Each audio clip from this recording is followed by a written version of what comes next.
وہ بھی دن تھے کہ یہی مایہ رعنائی تھا، نازش موسم گل لالائے صحرائی تھا۔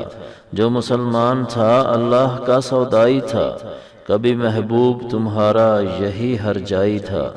کسی یک جائی سے اب عہد غلامی کر لو، ملت احمد مرسل کو مقامی کر لو۔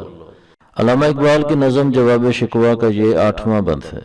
اس شعر میں مایہ رعنائی سے مراد خوبصورتی کا سرمایہ، نازش موسم گل سے مراد بہار کے موسم کی جان اور فخر، لالائے صحرائی سے مراد صحرا میں مہکنے والا پھول، یعنی وہ مسلمان جو اللہ کے نام کی خاطر کوہو بیابانوں میں پھرتا تھا۔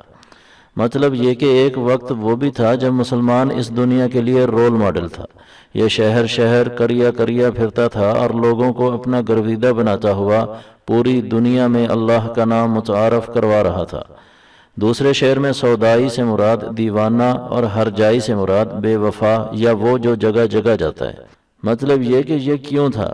کیونکہ مسلمان کے دل میں اللہ کا عشق تھا اور اس عشق کو لے کر وہ دنیا کے کونے کونے میں پہنچا۔ شکوے میں کہا گیا تھا کہ بات کہنے کی نہیں، تو بھی تو ہر جائی ہے، یعنی اے اللہ تو نے ہمارا ساتھ نہ دیا اور دوسرے لوگوں کا ساتھ دیا جس کو ہر جائی کہتے ہیں۔ تو جواب مل رہا ہے کہ یہی جسے تم آج ہر جائی کہہ رہے ہو، یہ اس وقت تمہارا محبوب ہوا کرتا تھا جسے تم نے چھوڑ کر اور دروازوں پر جانا شروع کر دیا۔ تیسرے شعر میں یک جائی سے مراد وہ جو ایک ہی جگہ رہتا ہو، یعنی ہر جائی کا متضاد۔ اب غصے میں جواب آ رہا ہے کہ میں تو ہر جائی ہوں، تم جاؤ کسی یک جائی سے اب عہد و پیمان کرو اور اپنے نبی کی تعلیم جو پوری دنیا کے لیے تھی اسے تھوڑے سے علاقے تک محدود کر لو۔ اسی طرح کی مزید ویڈیوز کے لیے ہمارے چینل دین و دنیا سے وابستہ رہیں۔